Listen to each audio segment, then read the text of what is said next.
Good morning, everybody. This is Tonetta back with the part two on our talk about suicide. And I kind of want to follow up from yesterday and finish the rest of the packet that I was reading to you all and going over with you all.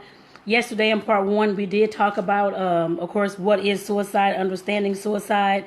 I think majority of us, or most of us, know kind of course, what suicide is and that kind of thing. But I did go on to talk about some of the myths about suicide. And of course, how to tell some of the warning signs. If a person, I know those are not all the warning signs, and I'm thinking I may just go over, I'll just kind of go over those again, actually. There was about like 8-9 warning signs, but I'll go over those again before I get started with the actual content for part two. But the warning signs of suicide, again, because I know there's people out there who, like myself or like others who may have contemplated suicide in the past, or some of those who family members are, of course, still here to, of course, talk about their loved ones who did actually follow through with the process. Like I said, I know we all can, of course, learn from this, be educated on this, and know what to look for if we're noticing someone that we know, a loved one that's, and not even, it doesn't really have to be a loved one, just anybody that we know that we have contact with, and I guess recent contact with, I guess I'd say that, or somebody just reaches out to us out the blue, because I have had that as well. Like I said, we just have to kind of know not kind of know, but we have to know what the warning signs of suicide is and how to approach that. So like I said, let me run back through those one more time. If the warning signs about suicide, of course, if the person's talking about suicide, saying things like, I wish I hadn't been born, if I see you again, those kind of things. Seeking out lethal means, meaning that they're seeking access to guns, pills, knives, or other objects that they can use to do a suicide attempt with. They're preoccupied with death, dying in violence, or writing stories, writing poems. And I also mentioned yesterday about any youth or any person that's, of course, artistic and creative, if they're drawing pictures about like murders and deaths and that kind of thing, that is definitely a warning sign for you to look into as well. And it may not be anything there, but like I said, just make sure that you're looking at these signs and asking questions. Don't just let it go on and things are getting worse and that kind of thing. So, because there's something that we all can do to be proactive in this situation as well. Some more warning signs is that they have no help for the future, feeling trapped, feeling helpless and feeling hopeless, saying there's no way out, and how things will never get better or change. And like I said again yesterday, self-loathing, self-hatred, feeling of worthlessness, guilt, shame, or hatred, feeling like a burden. Everybody will be better off without me. Another warning sign is getting affairs in order, of course, making a will and giving away possessions and making arrangements for the family members that they feel will be taken care of after they're gone. So they're making, of course, those preparations and those arrangements. Saying goodbye, meaning unusual or unexpected visits, phone calls to family, friends, just to say goodbye like they won't see you again. And of course, the isolation, withdrawing themselves from others, don't want to be around anybody else. You're inviting them to different events and activities, and they're, of course, not wanting to come, which is odd for them, I guess I'd say that. Unless they're just, because there are some people, of course, like I said, that are just, what is it called, introverts. And that's not just all of a sudden they just turn introvert like in 1 month. That's usually from birth. Well, I guess as a child, I guess I can say, use this introvert, of course, introverted people have always been that way. Like I said, this is more talking about withdrawing from others as far as those who may have been social and that kind of thing, and all of a sudden they're just like, oh, okay, they're not talking to anybody, they're not calling anybody, they're not coming to any events anymore, that kind of thing. Not just those who are actually introverted, and that's just usually how they are.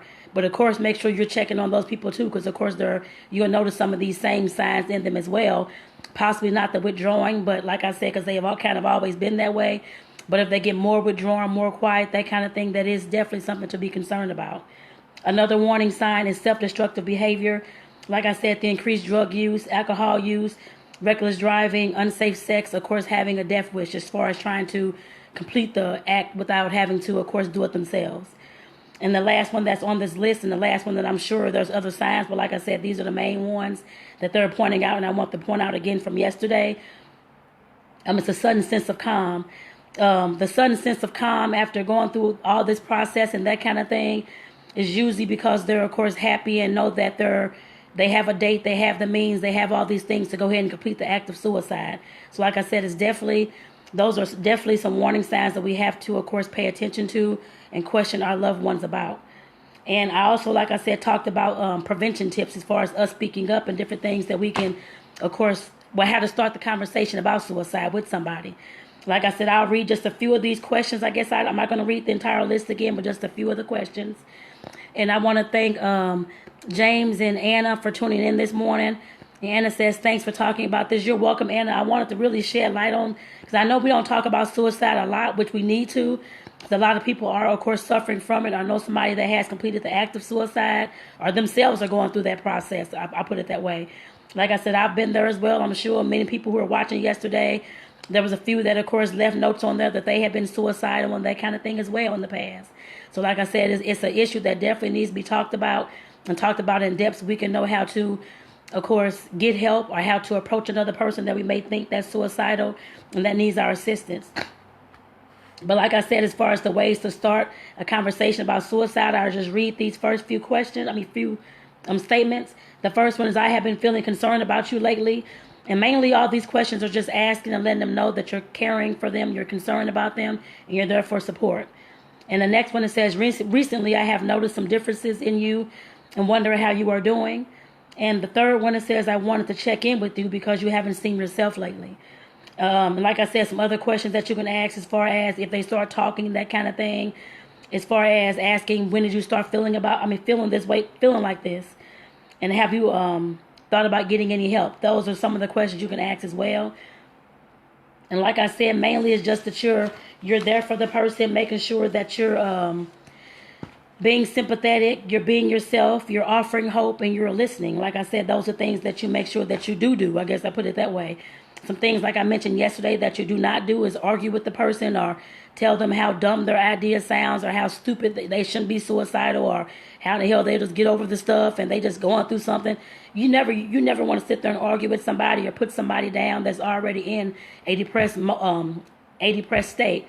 Like I said, the main thing for you being there is to support that person, no matter what they say as far as their plans are, no matter what they say is what they're wanting to do. Any of those things are why they're feeling that way.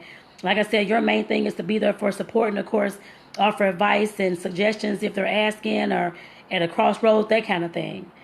So like I said, let me go ahead and get to the part two, I guess I can say that. Let me see. And the first thing is talking about, because this is what I was trained on as well, as far as if somebody's telling you that they're suicidal, they don't want to live past tomorrow, today, next week, or whatever the case is going to be. Like I said, the first thing you have to do is find out whether they actually have a plan. Let me see. I'm trying to make sure that they're saying this as well. But, okay, yes. Make sure they have a plan, a means to carry it out, and what time frame they have. I put it that way, and how much intention they have behind that.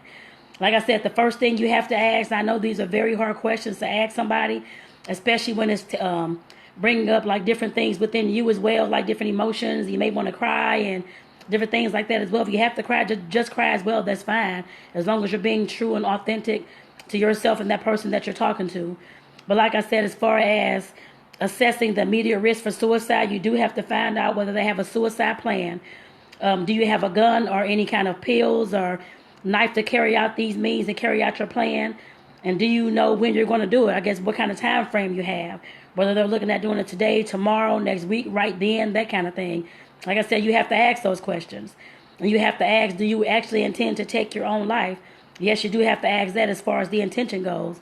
And if you don't feel comfortable asking that question, of course, with the other questions that you're asking, you can normally just pick up on that intent, that's what they're planning to do. I put it that way. But like I said, you definitely have to make sure that you're asking, if I'm coming to you telling you that I don't want to live anymore, that kind of thing, do I have a plan? What kind of way am I looking to, I guess, to end my life? Do I have a gun, pills, knives, that kind of thing? Or am I going to drive my car off the road? Or what am I looking at doing? And when? I guess I'd say that those are the questions that you have to ask. And like I said, if it's the person you're on the phone with them and they're cutting themselves right then, or they have the gun to their head right then, or they just taking a whole bottle of pills right then, and they're telling you these things, you have to call 911. Like I said before from yesterday, you cannot tell this person, if they're talking to you about it, that you're going to confide in them. You're not going to tell anybody else. You're going to be secretive about this. This situation is nothing to be secretive about. Like I said, if they're doing that right then, you have to let them know that you're going to call 911. Go ahead and call.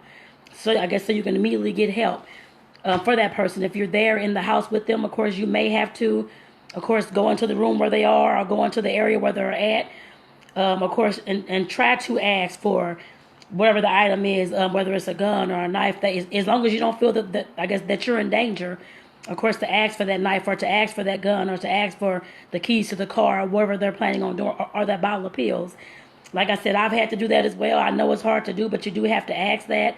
Sometimes they'll give it to you after a few moments of talking them down, de-escalating the situation, that kind of thing. Sometimes they will not. And like I said, if they will not, and they're got it to their head or got the pills in their mouth or that kind of thing, go ahead. And I know you can't just sit there and wrestle them to the ground, or because the gun can go off and kill you both. Or the knife can stab you and stab them as well. So like I said, you have to just go ahead and call 911.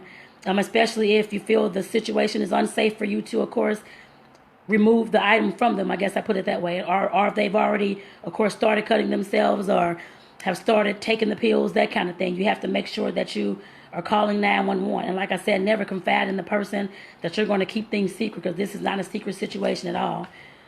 And like I said, as far as offering support, the best way, and I know, like I said, with the actual stepping in, that kind of thing, I know, I believe I said it yesterday as well. You feel that you cannot handle the situation on your own. Like I said, always elicit help from others, whether that's that person's spouse, friend, family, whoever it is, neighbor, whoever.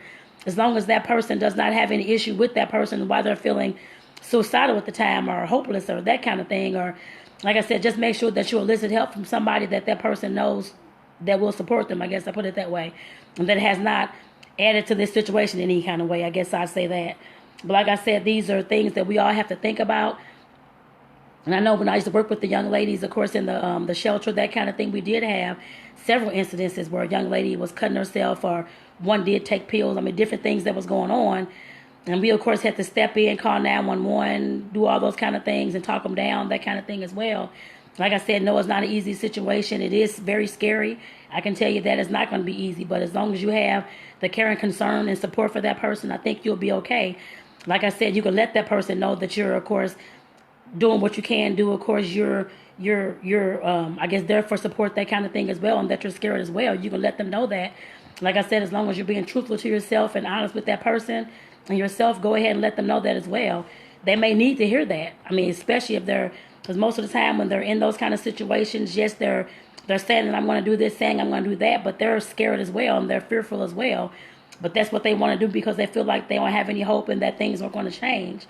So like I said, you do have to sometimes go there with that person as well. Or if, cause I know I have cried at times as well, trying to talk somebody down, that kind of thing.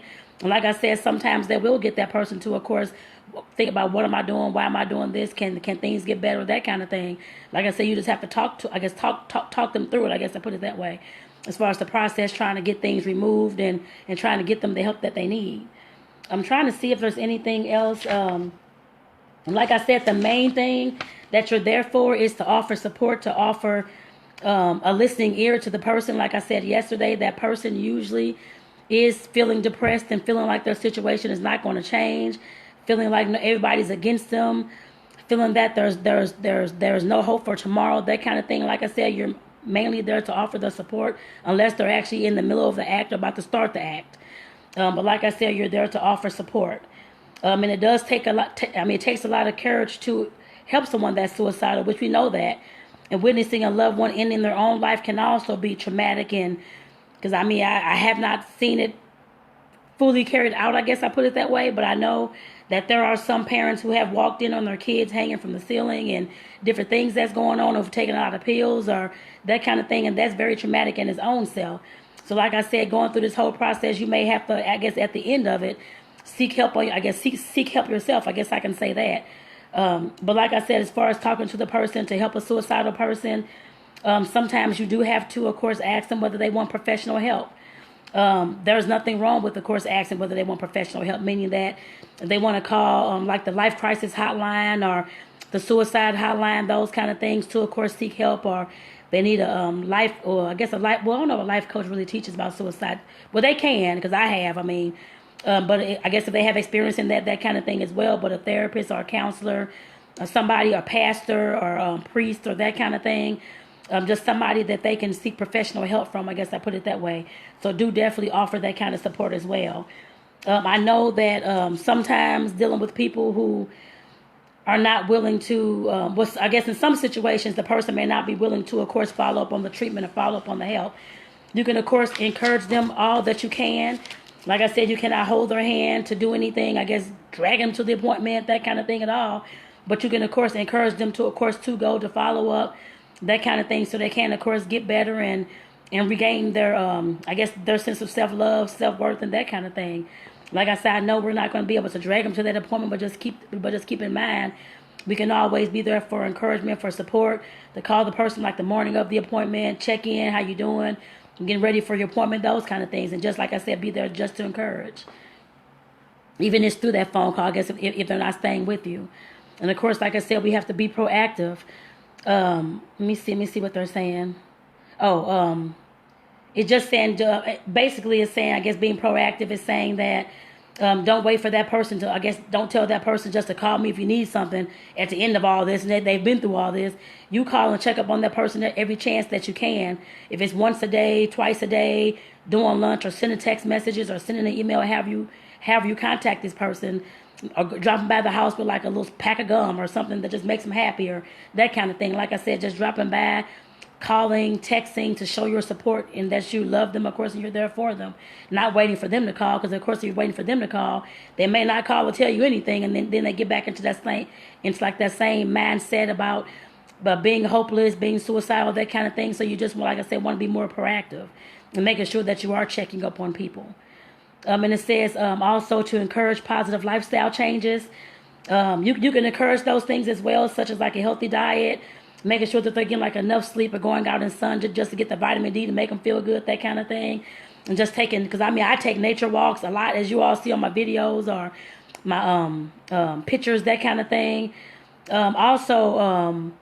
Marcus yesterday left some good comments on the video yesterday about like meditative music and binaural beats and that kind of thing, which is like more of like a meditation type music, and that'll put you in like a relaxed state and help you think and flow and that kind of thing. He was mentioning that yesterday as well. So like I said, there's all kind of positive things that you can assist the person with, even if you're taking walks with them through the park and that kind of thing. That may also help us. Well, it helps most people, I guess I can say that. It depends on the person, likes nature, that kind of thing. But I'm sure you know the person good enough to know what you can and cannot do with them. I guess I put it that way. So like I said, there's a lot of things that you can do to, of course, assist the person or just provide that kind of extra advice or support for them if they need. 9 times out of 10, they will need that, just to let you all know. And of course, you can make a safety plan. I know I did say before when I first kind of started the video, asking the person whether they have a plan after the whole process, after they've calmed down and kind of gotten back to themselves and on the path back to, of course, loving themselves and knowing that their situation was just temporary and it is changing. I guess I put it that way, more to the positive. And they're getting out of that suicidal mindset. Like I said, you can always still make a safety plan. You don't have to write this plan down at all, but just talking to the person about if they're getting into a depressed mode again, to please, of course, let somebody know, whether it's you or somebody else, or through a phone call, through a text message, whichever way that they contact you with.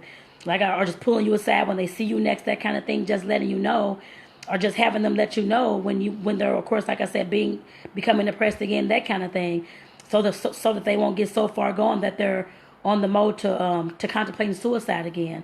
Like I said, you do have to make sure that you make that kind of safety plan with them. And if they don't want to contact you or contact somebody, whether it's their doctor, their pastors, their wife, their husband, somebody. And like I said, also to make sure that you have, just make sure that they have, I guess, like a listing of those contact numbers for those professionals, so that they can call them if their medication is running out, or they're not wanting to take their medication again, what their doctor's numbers are, or somebody that they can talk to get them back on track. I guess I'd say that, mainly the doctor, especially if it's medication and that kind of thing. But as far as suicide safety plans, like I said, making sure, the main thing is just making sure that person understands and knows when they're triggered, to the extent that they're getting depressed again and starting to go back down that path of suicide again. Like I said, the main thing is when they get triggered, I guess, into those situations, that they know to reach out for help and not just stay in that situation and isolate themselves again. And also, as far as what we can do to, of course, help and support the person as far as removing the potential means of suicide, meaning that if they kept the pills, I guess, try to get those pills out of their household, or the knives or the guns, or removing all kind of things that I guess that they can use to contemplate suicide with, or I guess the things that they went to buy or thought about doing, contemplating the suicide with. I guess I put it that way.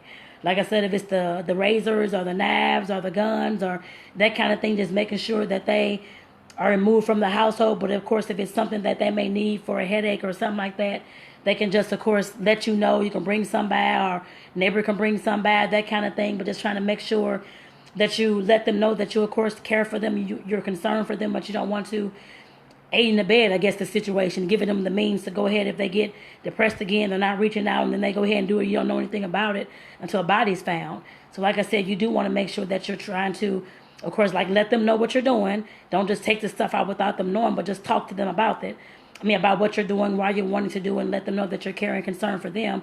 And of course, to kind of get them on the same page as well. You don't want to sit there and fight and argue with that kind of thing at all. But like I said, you do want to ask and let them know, and you all can talk about it, about what you're looking to do to, I guess, to remove those items from their home. I guess I put it that way.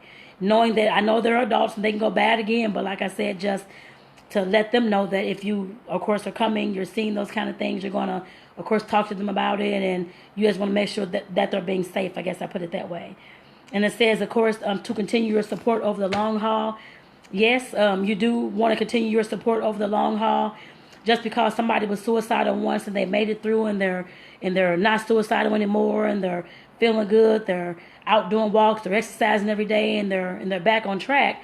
Like I said, that does not mean that they're not going to have another time where they're, of course, contemplating suicide again, that kind of thing. So you always want to make sure that you're able to check on the person if it's not you, or just rally others behind you as well. Of course, whoever their family members are, or you can reach out to them as well to, of course, call the person for just to check in every once in a while, that kind of thing as well, not just to leave them on their own and just to figure out things on their own. Like I said, everybody needs that kind of support. I don't care who you are. Everybody needs that kind of support, and everybody needs to feel like they belong somewhere. So like I said yesterday, I know a lot of the times a person who is suicidal, depressed, isolating themselves, feel like that's what they need to do because they've been sometimes bullied, sometimes talked about, sometimes pushed into a corner, sometimes the black sheep of the family, or whatever you want to call it. And folks have stopped checking on them, don't call, don't care about them, is what they feel. And sometimes that does happen, of course. I've gotten done that way. So, people are not calling to check up on me, that kind of thing. I know I'm not the only one. And there's many more who've been suicidal that this has happened to as well. I know that. And like I said, I'm not trying to blame everybody around you, that kind of thing. But just some of the actions, some of the behaviors that we have at times do push folks into these modes, especially if they're not mentally strong. I guess mentally strong and have all the capacities to, of course, love themselves and not give a fuck really what anybody else thinks. A lot of people, of course, are still in the same mode. Of course, they care what everybody thinks, and they want everybody to love them or appreciate them, that kind of thing. And when they don't get that, and I know that's something that everybody has to work on, including me. I still work on that to this day. But like I said, there's some people that's just not to that point where they can go on with their lives without having those kind of feelings and thoughts and feeling that nobody cares for them and that kind of thing. And sometimes we do push them into that mode, I guess, sometimes intentionally and sometimes not unintentionally. But like I said, we have to kind of check ourselves as well to figure out what's going on and what did I do to, of course, push that person to this point. And sometimes you do have to go talk to the person about it after everything is said and done to, of course, whether you're apologizing or just making sure that you all are getting on the same page, that kind of thing as well. I know I've kind of gotten off a little bit of the topic, but I just want to make sure I'm reiterating that sometimes we can push people to that point.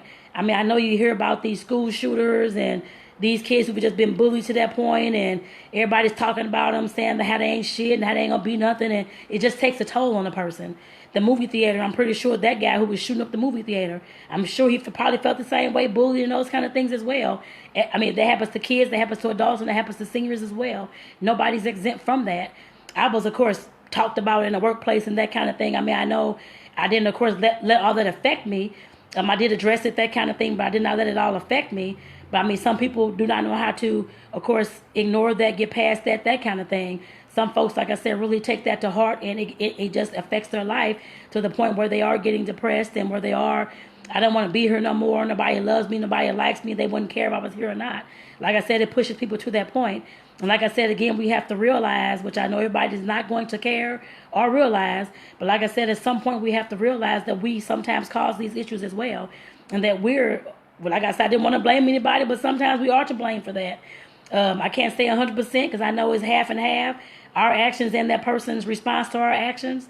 But like I said, we do at times push people to that point, depending on what we're saying, how we're doing it, how mean we're coming off, and how much we say we don't care about this person, they're stupid, dumb, or whatever the case may be, or they're the black sheep of the family, and nobody cares, and we ain't going to invite her to this. And when you're showing all these folks on Facebook that you're having parties, and you sitting at home like, okay, my own family didn't invite me to the event, because I've been done like that as well. So, like I said, I know some folks really, that really does bother them, and they do, of course, get depressed about stuff like that. Some people don't, but like I said, some people do get really depressed about stuff like that. So we have to, like I said, look at some of the stuff that we're doing and some of the stuff that we're doing to others. I guess I put it that way. The thing I always say is treat others how you want to be treated. I know everybody does not do that. I know that for a fact. But like I said, we have to start treating others how we want to be treated, you all, seriously. And let me see if I know I'm getting kind of off topic, but I just want to bring that up as well. And I'm trying to see if there's anything else that I can go over on this. Let me see. So I don't think it's just talking about some of the risk factors. I think I've talked about depression, bipolar disorder, schizophrenia. I didn't talk about those two, but I did talk about the depression because, of course, those are risk factors to suicide. Because sometimes, I guess, like with the different changes in the mindset, the chemical imbalances sometimes as well, especially in those who are schizophrenic, that kind of things. I've dealt with many people like that and worked with many people like that as well. And, of course, alcoholism, drug usage sometimes can, of course, push you to the point of suicidal tendencies as well. Because some of those things are downers, some of the drugs and stuff, the alcoholism or the alcohol that we use are downers and make us depressed and that kind of thing. So, like I said, some of that can, of course, contribute more to the contemplation of suicide. Not saying that it's 100% going to, but in some cases it definitely can. And I know I did bring up mental illness yesterday. I guess just finished kind of talking about some of them. Mental illness, of course, is a very big issue, of course, in the world in general. And many times we don't talk about mental illness at all. We always want to sweep it up on the rug, just like suicide and that kind of thing. But mental illness is one of the number one risk factors of a lot of things in this world, I guess I put it that way. And that definitely does need to be talked about. I'm trying to see if there's anything else. They said other common suicide risk factors. I know we talked about the social isolation and loneliness. And I just finished talking about how we can, of course, put people into that mindset and mind frame of depressed mode and a lonely atmosphere, that kind of thing, by things that we do to add to that.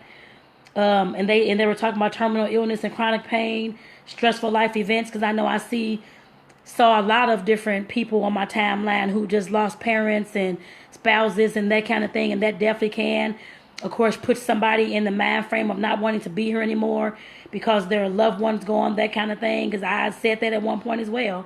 But like I said, I'm still here. Of course, I had to get myself out of that. I guess I put it that way. And it took a little while, that kind of thing, just for me to realize that, of course, my life still has to go on, that kind of thing. But sometimes some folks cannot pull themselves out of that. And they will, of course, need help. So, of course, those folks that I'm seeing going across my timeline, whether I know them personally or not, really don't make a difference. I'm still going to reach out to them. It may not be this week. It's usually the first week or two after somebody's passed. We always getting all the calls, all this, all that. But usually after the funeral, nobody's really checking up on anybody. And all that support really dwindles down to like 2 to 3%, actually. So I've been in that situation, so I know exactly how that goes. And I've seen it in other situations as well. But like I said, as far as having a loved one pass on, that kind of thing, especially suddenly or any kind of way, that, of course, can create a mindset sometimes of suicide and depression that will lead to suicide, that kind of thing as well. And we definitely want to make sure that we're checking up on those people a lot. I guess I put it that way. Not just for the funeral, just to get the accolades of going and all these kind of things. But after that funeral is done, after that person's laid to rest, that person that's living still needs the support. And like I said, usually that's when a lot of our support system dwindles and goes away after the funeral. Some people don't even check back in anymore. So like I said, you have to definitely check back in on people. And like I said, whether I know you or not, best believe you'll be getting a message from me through Messenger. As long as you have Messenger, I guess, to check on you as well. If you don't reply, I understand, that's fine, but I'm still going to check on you anyway. And like I said, as far as chronic pain, terminal illnesses, right now I'm working with the elderly, senior citizens, disabled. And I did have, I think I did a video about this about a month and a half or so ago. A young lady, well, she was like in her 70s, 80s, I believe, let me know that she was just thinking about killing herself. She was suicidal because her eyesight had suddenly left, and she, of course, wasn't used to living, but she had her eyesight all her life, and it just happened over like a few-week period. And the doctors don't know what to do. They're doing surgeries, they're doing this, and nothing is helping. And now she suddenly have to learn to adjust. This is just like in the last few months, to being blind and not being able to see anymore, not being able to drive and do the things that she used to do. And she let me know that she was going to kill herself. And that was the home visit part of the home visit that I had with her. She had another cousin that was there from out of town visiting as well, that was there for support. But we did talk about that as well. And she was letting me know that she had never been suicidal before. But when all this happened and she didn't know what to do, and she thought her life was over, and she just didn't see any reason to live anymore because she didn't have her eyesight, and that was very important to her. Of course, important to all of us. Just imagine waking up one day, you can't drive, you can't see to get through your house, anything, how to cook, anything. Like I said, she can't shop anymore, that kind of things. I mean, that's hard for somebody to deal with. And it's not just the eyesight. There's other patients that I have that have terminal cancers and cancer in general, and just different things I guess are going on that they don't want to live anymore. Like I said, they're like, okay, they're tired of going through all these surgeries, this whole process, and they're just tired. Like I said, I've had several clients tell me that. And yes, that's a hard, a hard conversation to have, but you still got to, I guess I'm a social worker, like I said, in the helping profession. Those conversations will come up. I don't care if you're a coach, if you're a social worker, if you're a psychologist, if you're a therapist, if you're a psychiatrist, all those things, though, and a teacher, anything like that. Although these conversations are going to come up, you're going to have to know how to deal with them. I put it that way. All of us are going to have to learn how to deal with it and train ourselves on these things. I guess if you're not getting the proper training in the workplace or the business that you have, I guess I put it that way. There's always information like this on my videos or in any other information or anybody else's video that's talking about this or any articles that's online as well. And I will post some of those things as well throughout the day today, actually. I'm trying to see if there's anything else. I know I have talked about, and actually Jerome is on this video. He let me know yesterday that there was a young lady in his hometown. She was 16 years old that actually drove herself off a cliff in like the last week or two, that kind of thing, because she was, of course, suicidal, depressed. And I was just like, oh my God, what kind of, I mean, I know that sounds, I mean, it's not shocking, but like I said, it's just like at 16 years old, like he said, your life haven't even started yet. And I guess she, of course, felt that her life was over. There was no reason to live, that kind of thing. And my thought was, where in the hell are her parents, her family? Nobody even knew to step in. Nobody knew what was going on to even help this young lady. Somebody could have saved her life. But like I said, Jerome, thank you for definitely sharing that story with me on yesterday. It was just, it's very sad to hear, but I know those kind of things do happen. We have teens who, of course, are taking, overdosing on drugs and shooting themselves, and I didn't even talk about I think I did just talk about like some of the school shootings and stuff like that, because some do, I know this is about suicide, but some, of course, do turn homicidal. And we've had a lot of shootings, like mass shootings and stuff like that. And I'm sure a lot of that stuff comes from a lot of things that people are going through, traumatic events, depression, not wanting to be here anymore, having a death wish. And that is a form of a death wish. So like I said, some folks can turn homicidal, then suicidal, and kill themselves. I mean, that happens, it seems like, a lot lately. Unless we're just getting the press on it lately. I don't know, but it just happened a lot lately. And like I said, it's very sad when you hear it. But I know in all them situations, from all the interviews that I've seen with some of the parents and family and friends, they saw the signs that was there, but did not even ask the person what was going on. Didn't even check to see what was going on. They saw the person going about these guns and all this stuff and didn't even ask what's going on, contact authorities, anything. Like I said, we have to take it upon ourselves to ask those questions and get involved in what's going on. I mean, just like I said, to prevent these things from happening. And like I said, it's just sad to know that in all those situations, I can't say every single one of them with the mass shootings and stuff like that, but the ones that I saw the interviews on, and the parents talking, the family talking, friends talking, everybody noticed the changes in these people, and they didn't even say anything. Like I said, those were innocent lives we could have caught we could have done something about. I guess I put it that way. So like I said, please, people, whoever's out there listening to this video, or please do share it as well, the one from yesterday as well, just so we can get the word out there. Of course, like I said, there are things that we can do to stop somebody from being suicidal, or to catch somebody that's looking to be homicidal, that kind of thing. So definitely make sure that we're looking at that. I guess I put it that way, not just sitting there wondering what's going on, whether we should say something, or John Boy's going to get all these guns. Why? I mean, you ask them. You have to ask them. I mean, if you're that scared to ask somebody, you need to call 911 if that's the case, to be honest, and get them involved, or get somebody involved. Like I said, you just can't, well, you can sit there and do nothing, but just let me tell you, I'm sure those folks, those family, those friends who saw all these things happen to their loved ones, who went and killed all these folks, and then killed themselves, I know damn well that's very hard to deal with, knowing that they had all this information, know that they saw this stuff happening, and they did nothing to help. Like I said, I know that's very hard to deal with, and they have to live with that for the rest of their lives. So like I said, I would hate to see anybody else continue that process. I guess I put it that way. So like I said, as much as we can, please try to step in as much as you can to ask these questions and not be afraid to do so. And I'm trying to see if I even want to read the rest of this, because it's mainly just talking about, I guess, because actually a lot of this I have already went over, is mainly talking about the suicide in teens and kind of the risk factors. And I know I've talked about all those some of those things. I'll just go over some of those. But it's talking about teenage suicide, which I kind of just talked about a little bit as well. And some of the risk factors, which may be a little bit different from like the adults and that kind of thing. But some of the risk factors, like I said, I'm not going to go over this entire thing, but just some of them. It was childhood abuse, recent traumatic events, lack of social support, which I just talked about, our support network, availability of a gun, hostile school or social environment, and exposure to other teen suicides.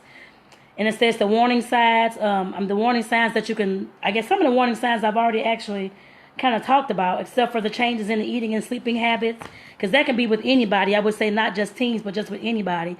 But if your teen is going through something like this, withdrawn, having difficulty sleeping, running away, violent behaviors, drug, alcohol use, neglecting themselves, personal appearance, persistent boredom, difficulty concentrating, or dropping like their school grades, frequent complaints about physical health symptoms or stomach aches, headaches, always tired, that kind of thing, or they're rejecting praise or awards, like I said, that kind of thing. Just make sure that you're keeping in mind and that you're asking them these questions. I guess, are you suicidal? What's going on? Are you depressed?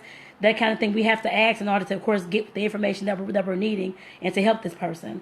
And it's talking about the suicide in the elderly. And it says the highest suicide rates of any age group actually is in people 65 years of age or older.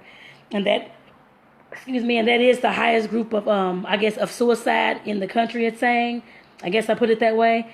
And some of the risk factors is saying that they've, risk factors for suicide of the elderly is, of course, recent death of a loved one, isolation and loneliness. And let me just tell you all about that, because I work with the seniors and disabled. A lot of the people, at least 75 to 85% of the people that I work with, they're, of course, here from St. Louis. They're living here, that kind of thing, in senior citizen buildings or wherever they're staying. Every time I go in to do a reassessment on many of these people, I'm always, of course, talking to them about like their family, friends, where they're getting visits, that kind of thing. Majority of them is telling me no, they don't even get visits. They don't get phone calls from kids. Their kids just drop them off at this elderly home. They don't even come check on them, anything.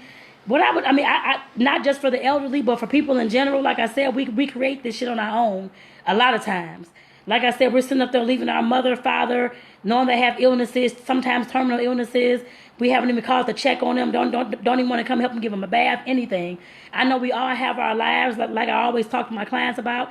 I know we all have our lives, but goddamn, it don't take just a moment to go and see your mother, see your daddy, see whoever it is that's sick or ill, that kind of thing. Whether you stay with them 5 minutes or not, just going to check on them just at least once a week, once a day if you can. That really means a lot to people. And like I said, the main reason it says risk factors of suicide is the death of a loved one, people close to them that's dying off, that kind of thing. And mainly isolation and loneliness. Like I said, that can definitely be cut out if we start to care about, I guess, each other and show love to one another. Whether it's a phone call, if you can't go visit, but whether it's just a phone call to check in, anything. Like I said, a lot of my patients always talk about that. And that's why I'm usually there talking to them, trying to get conversation, have fun with them while I'm there, that kind of thing. like I said, nobody else is coming to check on them, I put it that way. And I mean, they are feeling like they don't even belong. They don't need to be here anymore. Because like I said, some of them have told me that, verbally told me that. On the other risk factors of those who are suicide, I guess elderly suicidal persons, some who have physical illnesses, disability, or pain. They have major life changes such as retirement or loss of independence, loss of sense of purpose. Like I said, most of the time when people are getting older, of course, their purpose, they feel like they're not useful anymore. I guess I put it that way in society. Trying to see if there's anything else. Sometimes, of course, failure to, of course, follow with their self-care, taking the doctor's orders, taking their medications like they're supposed to, knowing these are life-sustaining medications. Because I've had many, not many, but some have told me they, of course, have this illness, that illness, blood pressure, diabetes, whatever it is, and they're not taking their medications. They don't care. And, of course, I'm talking to them, letting them know that, of course, they already know that they can die, get ill, get sicker. They already know that. But just letting them know that, of course, it's important that they take their medication. Like I tell them, I cannot force you to do anything because it's your choice. But like I told them, their life to me is precious. And I mean, I want to see them live as far as long as they can. So like I say, you just have to be there to support that person, whether they're going to take your advice or not. But like I said, just show them that you care, you're concerned, and that kind of thing. I'm trying to see if there's anything else. And I think that's it, y'all. The rest of this is more about, it's just mainly, I guess, like the suicidal hotlines, crisis hotlines, that kind of thing. But I can go ahead and, well, I'll actually just post the suicide prevention hotline. I'll just post that. So later on this video, once I save it, that kind of thing, I go ahead and post that. But that's really about it. Like I said, I want to bring all this to you. The main reason, like I said, I brought this to you yesterday. I did talk about suicide in one of my other past videos. But the main reason why I talked to you about this yesterday and wanted to go over, I guess, like the warning signs, all those kind of things with you all on how to actually, what to say to these people and how to, of course, get the conversation started, was because of somebody that I went to high school with. I saw others posting that I went to high school with as well, was talking about this person had just committed suicide the other day. And of course, I hadn't seen the person since high school. I mean, I didn't really have a good relationship with him like that, but I know they all did, well, some of them did.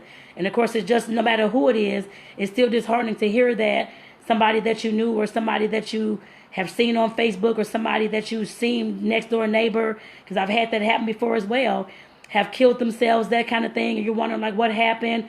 Did I see any warning signs? Did I know this person was going to do this? And like I said, that's the main reason why I want to do this video, or these two videos, was to make sure that you all know what suicide is. And well, you know what it is, but I guess kind of how it happens, the myths behind suicide, what it is, how to, of course, prevent a person from having suicide if you're able to, of course, how to step in, how to intervene, how to, of course, provide your support, what kind of questions to ask to find out whether a person is suicidal, and a lot of the warning signs of suicide, and just people in general, and teens and adults and in seniors. Like I said, I want to bring this video to you all so we can know what to, of course, look out for. I guess I'd say that. And what we can do, of course, to help. And I did go over a lot of that. I guess like the ways we can help, the things that we can say, the ways we can, of course, assist them in making a safety plan. And, of course, so like I said, in order to get through this process, how to best support them. Like I said, I really want to bring this video because it seems like suicide is not really talked about a lot, but it's a cause to a lot of the things that's going on or behind some of these mass killings, homicide that leads to suicide, that kind of thing. We have a lot of things that's going on in these, I guess, in the world that needs to be talked about. And of course, suicide is one of those. And I'm not going to stop talking about it. If I got to talk about it in every single video, I'm not going to talk about every video, but in more videos than just these two. Like I said, I definitely will be bringing this back up at some other later time, and mental illness and all those kind of things, because we never talk about those things. It's always a big stigma and all these kind of things going on around suicide, mental illness, all that kind of stuff in general. And I want to kind of break some of those stigmas down and kind of talk to you all about what they are, how we can best help those kind of people, that kind of thing. Like I said, we have to be there to love and support all, no matter whether we know them or not. And ways that we can love and support all, of course, is making videos like this, or making posts that, of course, enlighten others to the facts about suicide, the facts about mental illness, or any kind of addictions, any of those things. But like I said, that was the main reason why I want to bring this suicide awareness videos to you all. And I'm glad that you all, of course, tuned in today and yesterday.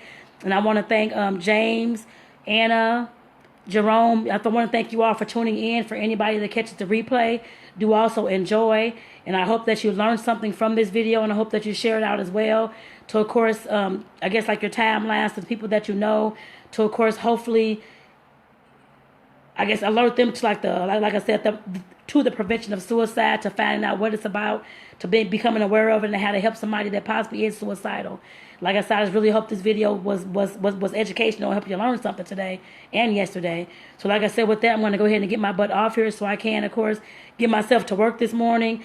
And I want to thank you all again for tuning in. For those who catch the replay, do enjoy. And like I said, everybody have an awesome Friday. And I'll answer your comments throughout the day today as well.